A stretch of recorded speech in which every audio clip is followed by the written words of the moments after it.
Assalamualaikum warahmatullahi wabarakatuh.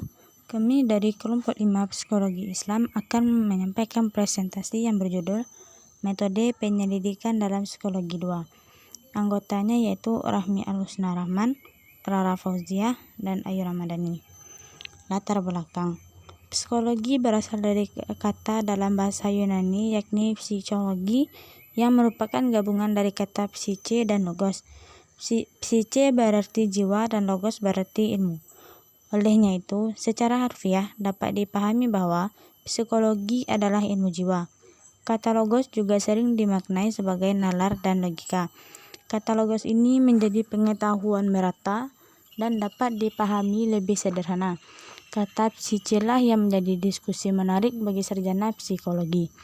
Istilah psike atau jiwa masih sulit didefinisikan karena jiwa itu merupakan objek yang bersifat abstrak, sulit dilihat wujudnya, meskipun tidak dapat disangkal keberadaannya. Psike seringkali diistilahkan dengan kata psikis. Pembahasan A. Asosiasi. Asosiasi tanggapan ialah sangkut paut antara anggapan satu dengan yang lain di dalam jiwa. Tanggapan yang bersosiasi bercenderung untuk memproduksi. Artinya, apabila yang satu disadari, maka yang lain ikut disadari juga. Tanggapan mengenai benda-benda di sekitar kita itu selalu terasosiasi dengan nama-nama dari bendanya. Setiap asosiasi selalu menyertakan reproduksi, maka psikologi kuno atau lama menyusun 5 hukum asosiasi sebagai berikut. Hukum pertama, hukum persamaan waktu. Hukum kedua, hukum perurutan. Hukum ketiga, hukum persamaan. Hukum keempat, hukum kebalikan atau lawan. Hukum kelima, hukum galur atau pertalian logis. B. Ingatan.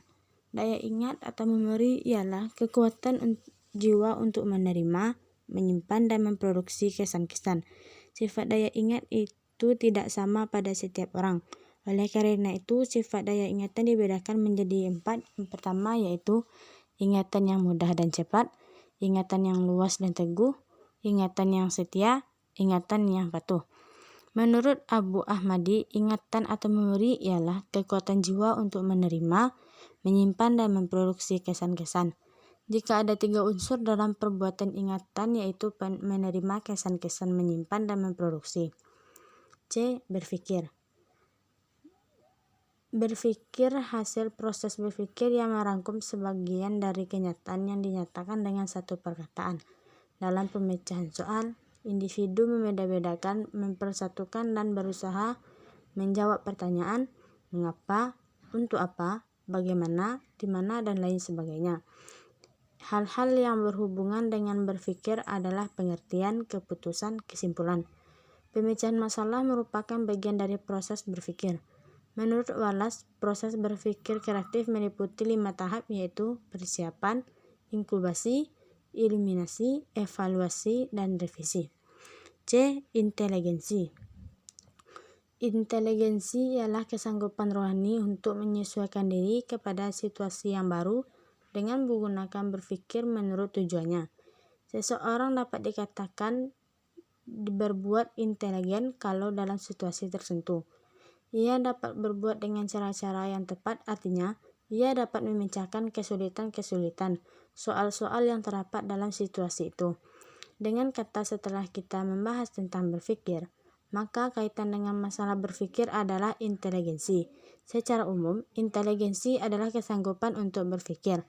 Ada beberapa pendapat tentang pengertian inteligensi. Pertama yaitu William Strand mengatakan bahwa inteligensi adalah kesanggupan jiwa untuk dapat menyesuaikan diri dengan situasi-situasi baru. Yang kedua, Hess bahwa inteligensi adalah sifat kecerdasan jiwa. Ketiga, Teman mengatakan inteligensi adalah kesanggupan untuk belajar secara abstrak. Emosi. Kata emosi berasal dari bahasa Latin yaitu emovere, yang berarti bergerak menjauh. Arti kata ini menyeratkan bahwa kecenderungan bertindak merupakan hal mutlak dalam emosi. Menurut Daniel Goleman, emosi merujuk pada suatu perasaan dan pikiran yang khas. suatu keadaan biologis dan psikologis, dan serangkaian kecenderungan untuk bertindak. Emosi pada dasarnya adalah dorongan untuk bertindak. Biasanya emosi merupakan reaksi terhadap rangsangan dari luar dan dari dalam diri individu. Kesimpulannya yaitu, manusia cenderung mengaitkan ide, konsep, atau pengalaman dalam pikiran mereka. Proses asosiasi ini memungkinkan untuk pemahaman yang lebih baik tentang bagaimana hubungan antara berbagai stimulus dan pengalaman berbentuk persepsi dan pemikiran manusia. Dalam konteks penelitian psikologi, pemahaman tentang asosiasi membantu dalam menganalisis bagaimana hubungan antara berbagai variabel dapat mempengaruhi perilaku dan pengalaman individu. Saran kami dalam presentasi ini adalah untuk membahas wawasan bagi para pembaca kita semua lebih memahami apa itu metode penyelidikan dalam psikologi 2. Baiklah, wassalamualaikum warahmatullahi wabarakatuh.